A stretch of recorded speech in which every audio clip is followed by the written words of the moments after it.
¿Cómo están? Muy bienvenidas, muy bienvenidas a este nuestro quinto ciclo de diálogos desde las humanidades que estamos entregando a ustedes a través del canal de la Universidad de Chile, de la radio de la Universidad de Chile y de todas las plataformas de nuestra Facultad de Filosofía y Humanidades, por supuesto de nuestra Universidad de Chile. Les recuerdo, nosotros hemos hecho un ciclo sobre el golpe de Estado, a los 50 años del golpe de Estado, luego hablamos de la libertad, después de la democracia, luego de guerra y paz.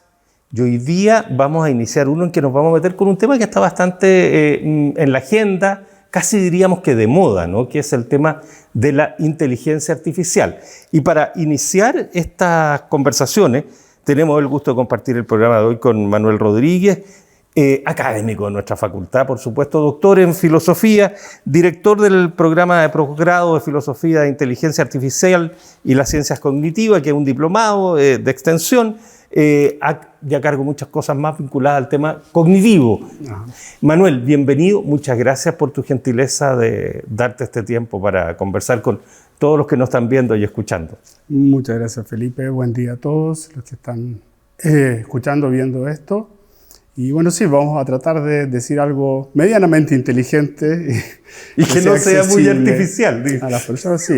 Por lo menos yo soy humano y intentaré hacerlo ¿Usted mejor. podría demostrarme que no es un robot? No. No. No hay manera de demostrarlo. Ese es uno de los puntos complejos de poder hablar de inteligencia. No tenemos un punto objetivo desde el cual partir en realidad. Bueno, como sabemos, ¿no es cierto?, lo importante es hacerse las preguntas y generar más preguntas. Finalmente, en estos ciclos de programa nunca tratamos de encontrar más bien respuestas, sino que aproximarnos a nuevas preguntas que nos van abriendo la posibilidad de seguir aprendiendo.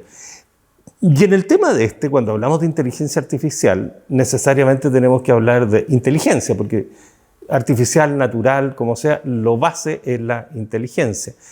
¿Y de dónde tenemos que partir? ¿De qué hablamos? Es como la pregunta cuando decimos inteligencia. La RAE tiene 5 acepciones al menos, pero la primera es capacidad de entender o comprender. Eso nos habla de algo ya bastante más complejo que saber hartas cosas, por ejemplo. Sí, mira. En particular, la inteligencia artificial como disciplina, ¿cierto?, surge años 40, 50 del siglo pasado, quizás un poquito antes, con esta idea de poder crear máquinas que sean capaces de emular la forma en que los humanos resolvemos problemas. Y el modelo de inteligencia que tenemos es lo que hacemos nosotros los humanos, lo que parece que cualquier persona es capaz de atribuir de manera más o menos simple para distinguir comportamientos como inteligentes versus otros que no son inteligentes. Y parece que la comprensión, el conocimiento es lo que está en juego ahí, parece ser la idea central, ¿cierto? De alguna manera hay una tradición occidental, desde Sócrates, Platón, Aristóteles, donde se distingue al humano, ¿cierto?, como el animal racional, el animal con logos, ¿cierto? Y el logos lo vemos en biología, en cosmología, en la ciencia es el conocimiento. Y la comprensión en ese sentido apunta a ir más allá de los fenómenos, más allá de lo aparente y poder descubrir qué es lo que hay tras ello, ¿sí? Una noción de inteligencia también tiene que ver con el interlegere, en latín, que podría uno traducirlo muy apresuradamente como leer entre líneas, ver más allá de lo que está. Que en este caso, en el caso del conocimiento, ¿cierto?, normalmente eso se entiende el conocimiento como la capacidad de hacer inferencias. Es a partir de una cierta información poder extraer una nueva información. Eso con algún conocimiento de base que se suma a lo que ya viene. Entonces, en ese sentido, inteligencia, diría yo que tradicionalmente ha sido como el rasgo característico de lo que nos diferencia a los humanos respecto de otras especies, ¿sí? El logos, en el caso de Aristóteles, en Descartes, por ejemplo, él hace la diferencia en que todo el mundo está hecho de la res extensa, la sustancia material que puede ser medida, que está en el espacio y el tiempo y que se rige por las leyes mecánicas, ¿cierto?, con toda la influencia de Newton y el conocimiento del universo. Pero pone al humano en una categoría distinta, porque tiene la res pensante, que no se somete a estas leyes de la mecánica Y normalmente esa red pensante está vinculada a procesos de calcular. Es como el ejemplo de las matemáticas, es el pensamiento racional abstracto lo que está tras esa idea de inteligencia, ¿sí? Hoy en día tenemos nociones de inteligencia emocional, de inteligencia afectiva, ¿cierto? Como una capacidad más amplia de resolver problemas en general. Pero originalmente o tradicionalmente ha sido vinculado a esta capacidad del cálculo. Entonces, claro, con el desarrollo de los computadores, de las máquinas que eran capaces de calcular, surge la idea de que es posible realizar inteligencia artificial en este caso. Pero siempre vinculado a esta capacidad de jugar ajedrez, resolver problemas matemáticos, es como ese tipo de inteligencia la que está ahí a la base. Claro, porque una cosa es calcular, tener un montón de variables, cruzarle y decir este es el mejor camino a seguir. Y otra cosa es lo que tú ya nos has descrito, el leer entre líneas, el comprender más allá, el encontrar la razón de por qué estás llegando dónde, que normalmente son especulativas, que normalmente son discutibles, digamos. Exacto, y requiere de un par de características que hoy en día se asocian cuando uno busca definiciones de inteligencia, que son las de ser adaptable, porque si tú ocupas el mismo procedimiento frente a nuevas situaciones, probablemente te va a dar malos resultados. Tienes que ser capaz de modificar el cómo hacer las cosas. Y el cómo modificarlo es algo que depende de factores que cuesta mucho modelarlos computacionalmente, ¿cierto? Los primeros computadores, los primeros desarrollos de inteligencia artificial, lo que hacían era crear programas que lo que establecían era que, dado un cierto input, una cierta entrada, algo que estaba pasando afuera, se realizaba un procedimiento y se entregaba como resultado un output. Entonces, las primeras máquinas que lograban hacer los cálculos, que lograban jugar ajedrez, que intentaron traducir lenguaje humano, eran muy tontas. Eran muy inteligentes o eran muy capaces en el sentido de que eran capaces de manejar mucha información y procesarla muy rápido. Ahí nos sacan ventaja. Pero no eran capaces de ser adaptables. Y ahora justamente lo que se está haciendo es, las inteligencias artificiales actuales son sistemas de procesamiento de información que no vienen preprogramadas, sino que se les permite aprender.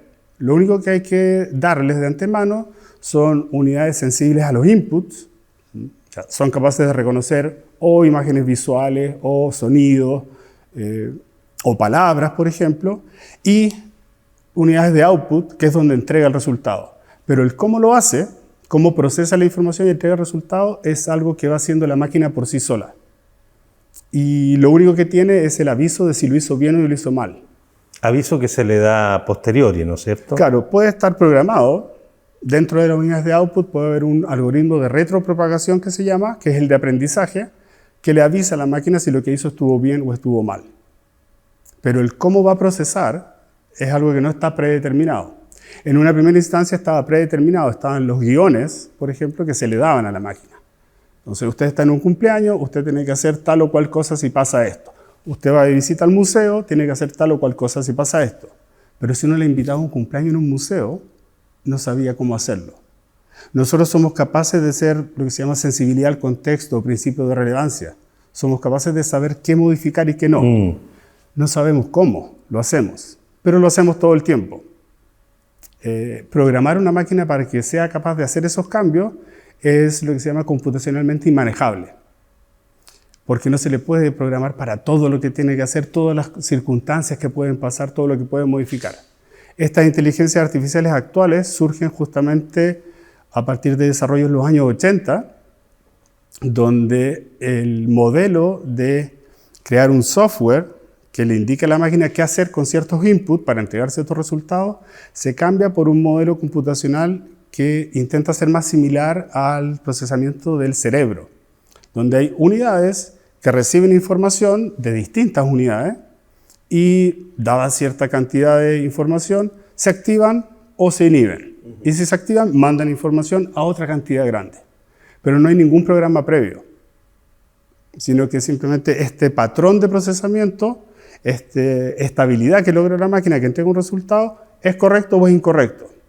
Si es correcto, el patrón hecho se fortalece, si es incorrecto, se elimina. Claro. Ya. Esa es la gracia, que pueden aprender. Porque aprender es incorporar información, o más bien uno tendría que decir es incorporar información que sabemos procesar. En este caso serían las dos cosas al mismo tiempo. Porque tú incorporas información, pero esa información se incorporó no en la forma de una cajita que es la memoria donde queda guardada, sino que es en el patrón de activación, que fue el procesamiento, que se fortalece o se inhibe para una nueva experiencia. Entonces, claro, es como tú tienes que salir a caminar por un lugar que no conoces, vas ensayo y error, vas probando. Y las cosas que sí funcionaron quedan grabadas en tu propia memoria de cómo actuar, por decirlo así. Es como el empirismo, finalmente. Claro, de hecho, muchos plantean en filosofía, los que hacemos filosofía de esto, plantean que la discusión en los 80 era en un programa, el que venía de los años 50, principalmente cartesiano, racionalista, donde la mayor parte de la información tenía que ser innata. Nosotros estábamos obligados a pensar de una cierta manera, ¿sí? El ejemplo tradicional fue la discusión de Chomsky en contra de Skinner, el conductista, ¿cierto? Que decía, bueno, a la mente no se puede entrar, la mente es una caja negra, no se puede tratar de ella científicamente, entonces simplemente vamos a vincular lo que podemos ver, estímulo externo, conducta observable. E intentó hacer una explicación del comportamiento verbal. Por eso el lenguaje siempre ha sido como un tema central. De hecho, Descartes elimina la posibilidad de que la res extensa pueda ser pensante, porque él cree que es imposible crear una máquina que pueda hablar, que pueda entender el lenguaje tal como nosotros lo hacemos, por esta sensibilidad al contexto que te hablaba antes. Entonces, Chomsky lo que dice es que es imposible explicar cómo un niño, todo niño, excepto en circunstancias muy extraordinarias, más o menos a la misma edad empieza a hablar. Tiene que haber algo que lo guíe. Si fuera puro ensayo y error, habrían diferencias enormes entre algunos que deberían aprender a hablar rápido, otros tarde, y todos más o menos lo hacen a la misma edad. Es que estaríamos como programados en ese sentido. Exacto. La gramática universal, se llama esa. Bueno, seguramente va a tener el ciclo más adelante lingüista, pero esa fue uno de los puntos que dio inicio a la revolución cognitiva, que tiene que haber un software, porque esa es la metáfora con la cual se inicia la revolución cognitiva. Una especie de software universal, común, que todos tenemos instalado internamente, o un software en nuestro cerebro. Bueno, los neurólogos te dicen que del cerebro conocen poco, digamos. Los astrónomos que del universo conocen poco. Bueno, los filósofos que se preguntan. Entonces, estamos navegando, como siempre, en la búsqueda de tratar de entender, de comprender, o sea, de ejercer la inteligencia, finalmente. Exacto, claro. Lo que hizo la revolución cognitiva, y en particular el advenimiento de los computadores, fue dar la idea de que era posible estudiar la mente desde un punto de vista científico, ¿sí? La psicología hasta estudiamos bien comportamiento, 1800, ¿no es cierto? Era una rama de la filosofía, de la metafísica. Era el estudio del alma. ¿Sí? Cuando se empezó a hacer psicología científicamente, se asumía que lo único que teníamos acceso a los datos mentales éramos nosotros mismos. Y eso fue descartado científicamente como algo poco serio, ¿sí? Y por eso vino el conductismo. Pero con el advenimiento de los computadores, tuvieron la idea de que la mente podía ser algo del orden natural del mundo, pero no algo completamente físico. Así como los computadores tienen un hardware, ¿cierto? Lo que importa para entender cómo el computador hace las cosas que hace es el software. Correcto. Entonces la idea es que es la organización de nuestro cerebro lo que explicaría nuestras capacidades mentales. En el caso nuestro, se ejecuta en el cerebro, pero podrían haber otros organismos que no tuvieran un cerebro como el nuestro, pero que tuvieran el mismo tipo de organización, ¿sí? Así como el corazón es un órgano, que en el caso nuestro sabemos qué órgano es, pero lo importante es la función que cumple. Entonces podríamos descubrir corazones, no como los nuestros, en otros organismos, pero que podríamos llamar el corazón porque cumplen la misma función. Entonces lo importante es la organización y no tanto la materialidad, pero sigue siendo parte del mundo material. Entonces empiezan a escribir software que intenten emular cómo los humanos respondemos o resolvemos ciertas tareas.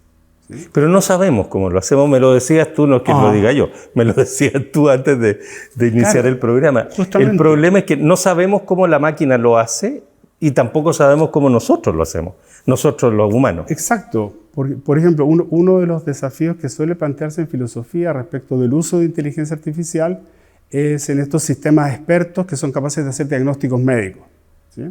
Se les mete un montón de datos de diagnósticos anteriores, dados ciertos síntomas, entonces la inteligencia artificial, frente a un nuevo caso, se le entregan los síntomas, se le entrega la información y entrega un diagnóstico.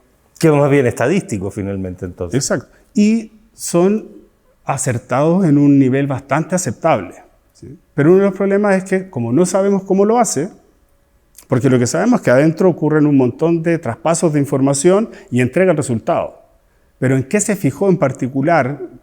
¿Cuáles fueron los datos relevantes? Esa parte sigue siendo oscura. ¿Sí? Le llaman deep learning, ¿sí? Aprendizaje profundo. Pero el punto es que en el caso de los humanos tampoco lo sabemos.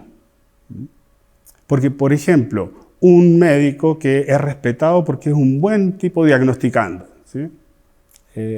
¿Por qué aceptamos que en el caso de él sí sabemos y podemos confiar en sus diagnósticos? En el caso de la máquina no sabemos cómo lo hace, por lo tanto no podemos confiar en sus diagnósticos, ¿sí? Pero en el caso del médico, en realidad, ¿qué es lo que sabemos? Que el médico ha pasado una serie de etapas, tiene reconocimiento de parte de el resto de los médicos, ¿cierto? Pero ¿por qué ha sido reconocido? Por los resultados, porque la chunta. La máquina también lo hace. Pero ¿no será, Manuel, en ese sentido? Uno dice, claro, cuando el médico se impuso al brujo, cuando tuvo mejores resultados que el brujo. Al brujo se le morían más, al médico se le morían menos, nos quedamos con los médicos. Pero en este caso, claro, a lo mejor el médico todavía le sigue ganando a la máquina en términos de que se le mueren menos, para encontrar una forma. Pero ¿no será también que en esa línea está la lógica de la singularidad de cada uno, que el médico en el contacto único y personal con el paciente, en este caso, puede descubrir aquello que la estadística, la información tabulada o como sea que se llame, va a llevarte a que en el 98% de los casos ocurriría de esta manera? Pero si un señor ha tenido una prevalencia, no sé, qué sé yo de medicina. Pero... Por eso digo, pero intuitivamente confiamos más en el médico, sí, claro, porque parece ser un humano como nosotros y parece tener acceso a esa información, pero en realidad no sabemos qué fue lo que ocurrió en el médico durante toda su vida y en el contacto con esa persona que hizo que tomara la decisión de es esta la enfermedad y no esta otra. En el mismo sentido en que no sabemos por qué la inteligencia artificial decidió que era esta y no la otra. Parece ser que es que el hecho de que sea humano nos hace más fácil a nosotros reconocer que hay inteligencia. Y ahí volvemos al principio. La inteligencia parece ser un rasgo humano, nosotros capaces de reconocerlo en los humanos, pero en la medida en que se acepta que es posible estudiar la mente y la inteligencia desde un punto de vista científico, nos hemos visto obligados a ampliar esos márgenes. Porque si empezamos a definir una tarea inteligente es jugar ajedrez, resolver problemas matemáticos, y creamos máquinas que pueden hacerlo. Pero otra tarea inteligente es la de tomar la mejor decisión entre dos alternativas.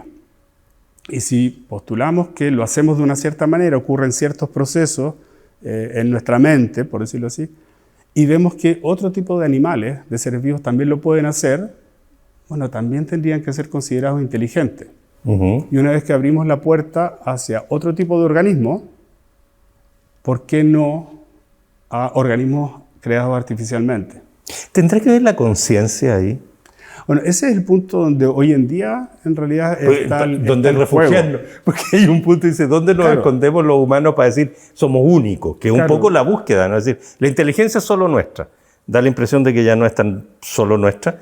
Bueno, ¿qué nos va quedando? La conciencia de ser, la conciencia de que sabemos, la conciencia de que las decisiones que tomamos afectan a otros, quizás eso. Ese yo creo que es un punto relevante, porque finalmente cuando hablamos de inteligencia estamos hablando de conocimiento, de aprendizaje, de adaptabilidad, pero esto ya es a mi juicio, que lo pensé a propósito de esta entrevista, ¿cierto?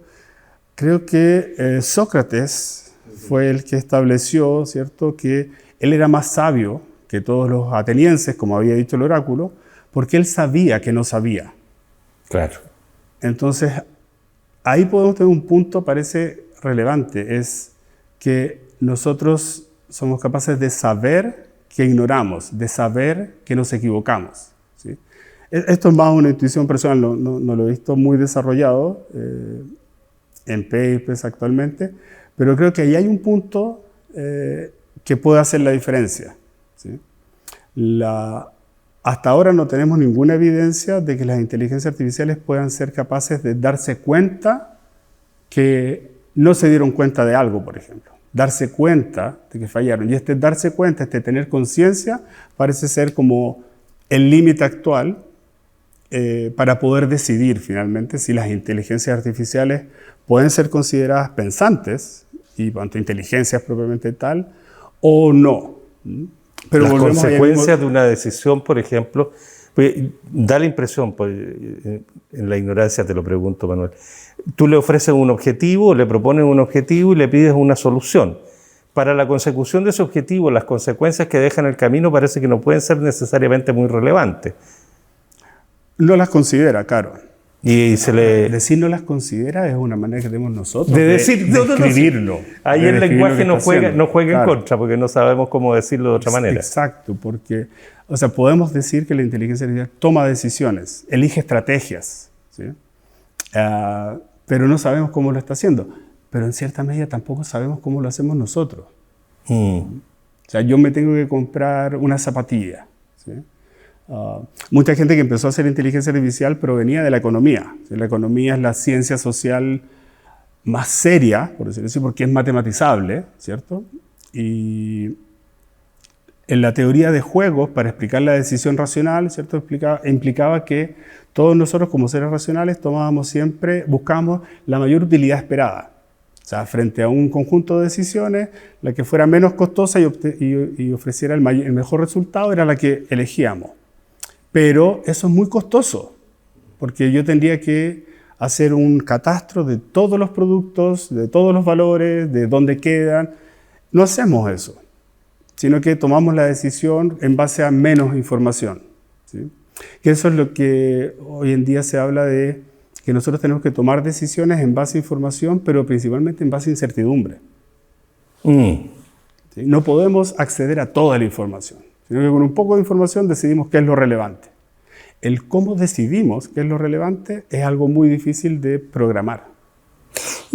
Y ahí la pregunta que salta es, la mayor cantidad de información a niveles ya como los que maneja un algoritmo, respecto de una información procesada a partir de la que podemos usar los seres humanos, ¿una u otra asegura un mejor resultado finalmente? ¿Esa mayor cantidad de información te va a asegurar un mejor resultado? No necesariamente. ¿En la toma de decisión? Depende de la tarea y depende del objetivo.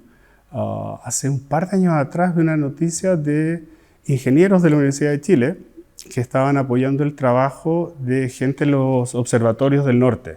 ¿Sí? Y tenían inteligencia artificial allá que les ayudaba en tareas más mecánicas, pero había una tarea en particular donde era muy mala, ¿sí? Que era la de determinar la edad de ciertas estrellas o galaxias muy lejanas, ¿sí? Entonces los ingenieros partieron a ver cómo lo hacían y en el fondo los astrónomos lo que tenían que hacer era ver esas cosas que habían descubierto en relación al resto que se veía alrededor para determinar si estaba más cerca, más lejos o era más viejo o más joven. Que eso es lo que no se puede saber en un principio. Y observaron a algunos organismos para ver cómo determinaban la cercanía o la lejanía de objetos y se dieron cuenta que estos organismos tenían menos capacidad visual. Entonces lo que hicieron fue reducirle a la inteligencia artificial su capacidad de píxeles, de información, y en el fondo obligarla a adivinar. Y funcionó. ¡Ah, qué notable! ¿Cómo lo hace? No sabemos. Pero en el fondo lo que hicieron fue restringirle la información y obligarla a tener que tomar decisiones a ciegas. Humanizarla un poquito. Y funcionó. A traerla a la limitación. Ahí, fíjate, me hace recordar lo que te lo comentaba hace un minutito, lo de Borges y su cuento maravilloso, ese Funes el Memorioso, donde Borges finalmente dice que pensar es olvidar, es escoger, es sacar, que él sostiene que ese cuento de este ser que todo lo que le decían le quedaba en la memoria y no podía sacar nada y no podía dormir, por lo tanto no podía, y cualquier objeto lo veía en relación al momento que lo había visto, así esta relación de tiempo, espacio, Borges. Y lo que sí sostenía es que finalmente el sueño, decía Borges, lo que hace es limpiar, sacar y dejar lo que vale la pena para poder de lo que tienes que recordarte, porque si te recuerdas de todo, no te recuerdas de nada finalmente. El olvido es la base del pensar, dice Borges en ese tema, y parece ser parecido a esto. Claro, es que en cierto modo, por ejemplo, en filosofía de la ciencia, hace mucho tiempo, ya en los años 50, hay un acuerdo de que en el fondo no hay datos brutos. La observación siempre está determinada por nuestras teorías. Vemos a partir de lo que sabemos, lo que creemos, por decirlo así. No es metafórico, es literal, ¿sí? Entonces, claro, cada vez que nosotros observamos el mundo y queremos buscar una explicación, lo hacemos desde un punto de vista, desde una perspectiva. Y por lo tanto hay muchas cosas que no vemos. Exactamente. Porque consideramos que no es importante. O porque no tenemos referencias para poder ponerle no en un podemos conceptualizarlo. Claro. Exacto. Claro, o sea, por ejemplo, me llamó mucho la atención esta película que salió hace unos años atrás, No mires arriba. Sí. Esa es una demostración clara de que si uno piensa que las cosas son de una manera, no va a ver ciertas cosas. ¿Qué es lo que no estamos viendo? Es algo que no estamos conscientes de ello. Esa es la gracia de poder seguir investigando, de no dar por resuelto nada, sino que asumir que todo lo que las cosas que estamos diciendo, nuestras creencias acerca del mundo, de cómo es, son parte de una manera de verlo, y esa manera de verlo también puede ser cuestionada. No siempre, porque sería demasiado, bueno, eso es lo que hacemos los filósofos, ¿cierto? Cuestionar todo lo que está de la base, pero claro, en la empresa científica se requiere de un marco teórico para mirar las cosas, pero se sabe que ese marco puede ser cambiado, puede ser cuestionado en cierto punto. Y en ese sentido justamente es el problema con la inteligencia artificial. Si la inteligencia artificial fuera realmente capaz de tener conciencia, ¿nos podríamos dar cuenta? Porque la pregunta con la que tú partiste, yo te puedo demostrar que yo no soy un robot. En filosofía, por lo menos la respuesta inicial es que no. Sino que como sociedad adoptamos criterios para atribuir cuándo alguien es una persona y cuándo alguien es un robot.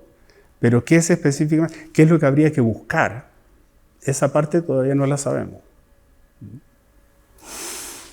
Manuel Rodríguez, doctor en filosofía, te queremos agradecer este tiempo y el inicio de este ciclo con asomarnos desde esta mirada de tratar a ver si en las distintas disciplinas de nuestra facultad le vamos dando forma a nuevas preguntas finalmente, que es lo que nos interesa fundamentalmente en este ciclo. De nuevo, Manuel, 1.000.000 de gracias, un gran gusto. No, muchas gracias a ustedes, espero que sea muy motivante para poder ir a las otras entrevistas. Perdona esta cosa, pero ¿tú te imaginas lo que ocurre con las generaciones como la mía, que nosotros no había teléfonos celulares, no había televisión cuando éramos niños? ¿Sí? Y hoy día nos están diciendo de que hay máquinas que piensan y máquinas... El tránsito que ha significado este tiempo es impresionante. Sí, si me lo permite, por favor. Yo hago clases de filosofía de la mente. ¿Ya? Y la pregunta tradicional con la que parte el curso es el problema mente-cuerpo. Cómo estas dos sustancias que son tan distintas, cómo pueden cohabitar en un solo individuo. Y esa pregunta que parte de un conocimiento de sentido común de base, de que la mente y el cuerpo son dos cosas distintas. Ese punto de partida cada día es más raro. La mayoría de los estudiantes, y mis hijos pequeños, todos asumen que la mente es el cerebro. Entonces ahí hay un cambio cultural súper fuerte. Mi hijo me dice, cuando resuelve un problema de matemáticas, que su cerebro está haciendo cosas. Eso ya entró. ¿Y lo separa de sí mismo un poquito? No, les cuesta mucho. O sea, la pregunta es rara. ¿Por qué se preguntan si es la mente o el cuerpo? Es obvio que es la misma cosa. Y hace 60 años atrás, para qué decir más verdad, era algo obvio que no eran la misma cosa. De nuevo, 1.000.000 de gracias, Manuel. No, gracias a ustedes. Y a ustedes, por supuesto, muchas gracias por acompañarnos y nos reencontramos la próxima semana en otra conversación en torno a este nuevo tema, la inteligencia artificial, el desafío de la inteligencia artificial. Muchas gracias.